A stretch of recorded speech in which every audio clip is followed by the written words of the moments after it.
Emily woke up with a start, her breath shallow, as if she'd been running in her sleep. The bedroom was still dark, the faint glow of streetlights outside casting long shadows against the walls. She blinked rapidly, trying to focus, but her mind felt thick, clouded, like she had just emerged from some half-forgotten nightmare. For a few moments, she couldn't remember what had woken her, or even why she felt unsettled. Then, like a jolt to her chest, it came flooding back. The dream. It wasn't the first time she'd had it. It was a dream of a place she couldn't place, of faces she couldn't quite remember. Yet it felt so vivid. She'd been there, hadn't she? She could see the faces of strangers in the dream, hear the clink of glasses at a dinner table, the happiness radiating from her, but nothing about it felt real. Nothing fit. The more she tried to recall the details, the more it slipped away, like the echo of a voice fading into nothingness. It was as if the very act of trying to remember made the dream, and the feeling of it, disappear. Emily closed her eyes and tried to shake it off. It was just a dream. But as she lay there in the dark, her mind replaying fragments of the dream over and over, she began to feel that unsettling sensation, something that told her something wasn't right. She wasn't sure if it was the dream or the sense of something missing, but she knew there was more to it. When the morning light finally crept into the room, Emily got out of bed, feeling more disoriented than usual. She could hear Henry in the kitchen, humming to himself, the sound of a frying pan sizzling. His routine was always so familiar, almost comforting. He was the same Henry she'd been with for years, the one who made her laugh, who held her close when she was sad, who reassured her when she had doubts. "Morning," Henry greeted her, smiling as she entered the kitchen. "Morning," Emily mumbled, still fighting the grogginess. She sat down at the table, trying to shake off the nagging feeling. But it lingered, like a dark cloud hovering above her head. Henry placed a cup of coffee in front of her and sat down opposite her. She noticed how he always did that, always set things up for her exactly how she liked them. It always made her feel so cherished. "How'd you sleep?" he asked, his eyes studying her with a careful intensity. "Fine," Emily said, though she wasn't sure if that was true. "Just a weird dream, I guess." Henry smiled faintly, a reassuring smile. His calmness made something stir uncomfortably in her chest.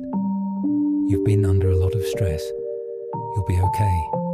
It was just a dream." She nodded. Something about the way he said it made her feel like she could trust him. It was just a dream, she told herself. The day unfolded normally. Henry was the same, warm, attentive, always watching out for her. Emily tried to ignore the creeping doubt at the back of her mind. She knew she'd been under a lot of pressure lately. Life always found a way to overwhelm her. But at the end of the day, something strange happened again. They were lying in bed, Emily's eyes half closed, when Henry mentioned something she couldn't remember. "You know, I think we should go to that cafe you loved in Paris, the one with the red doors," he said casually, his voice soft in the dim room. Emily froze, her body stiffening. "What cafe?" "The one you went to last year. You remember?" he said, glancing at her. She stared at him, trying to force the memory into focus. "Paris? I've never been to Paris. Have I?" "No, I don't remember," Emily said, her voice low, unease creeping into her words. "I don't remember going to any cafe in Paris." Henry's face shifted, a brief flash of satisfaction crossing his features as he smiled again. That perfect practice smile. "You're probably just tired, Em. It's been a long day." Emily felt a knot form in her stomach. It was a small thing, something she could easily brush off, but her mind wouldn't let it go. Why couldn't she remember something so simple? She glanced at Henry's face, the way his eyes lingered on her, as if he were waiting for her to remember, as if he knew something she didn't. The next few days were a blur of these little moments, things she should have remembered but didn't, names of mutual friends that she couldn't place, events she'd supposedly gone to that she had no recollection of, a birthday trip Henry mentioned, one she was sure she'd never taken. Each time she questioned herself. Maybe I'm just forgetting, she told herself. Maybe I'm just tired. But the confusion didn't stop. It grew. Emily found herself staring at objects in her home, wondering if she had always had them or if they were new. She would walk into a room, only to forget why she was there. Her reflection in the mirror seemed like someone else, a stranger wearing her face.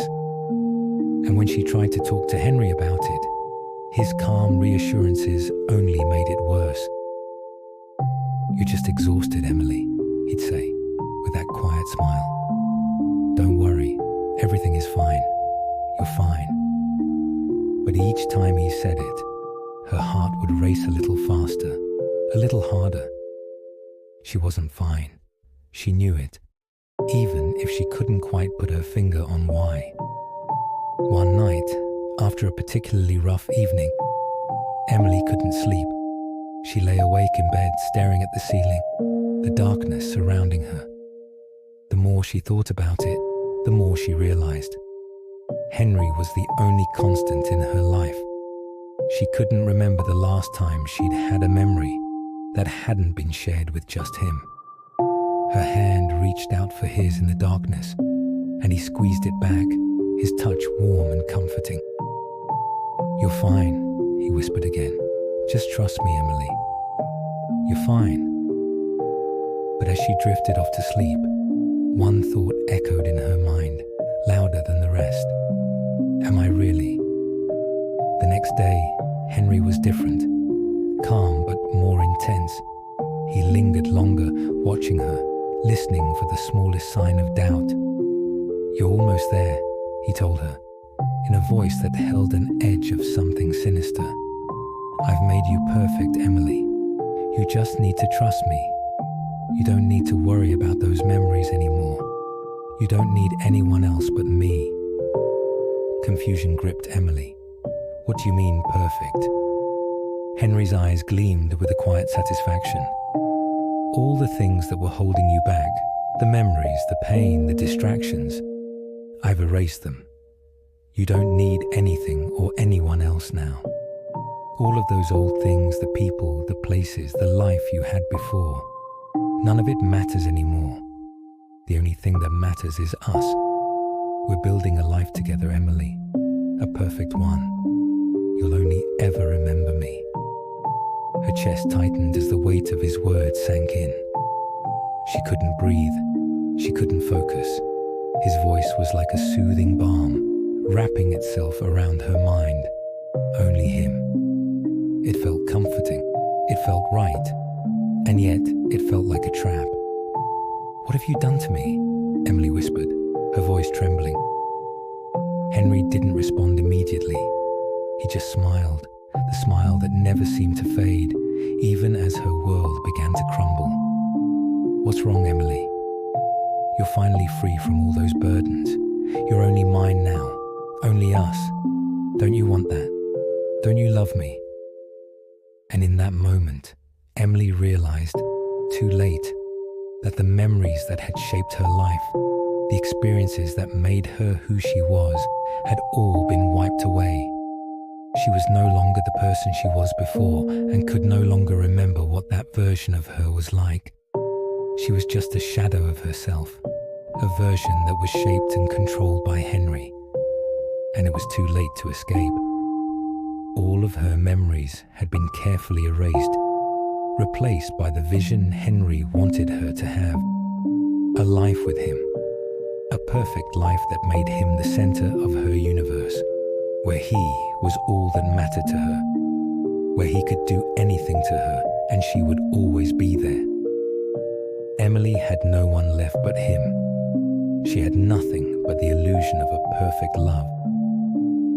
The memories of this altercation slipped through her fingertips as she spoke the only word she could think of. I love you.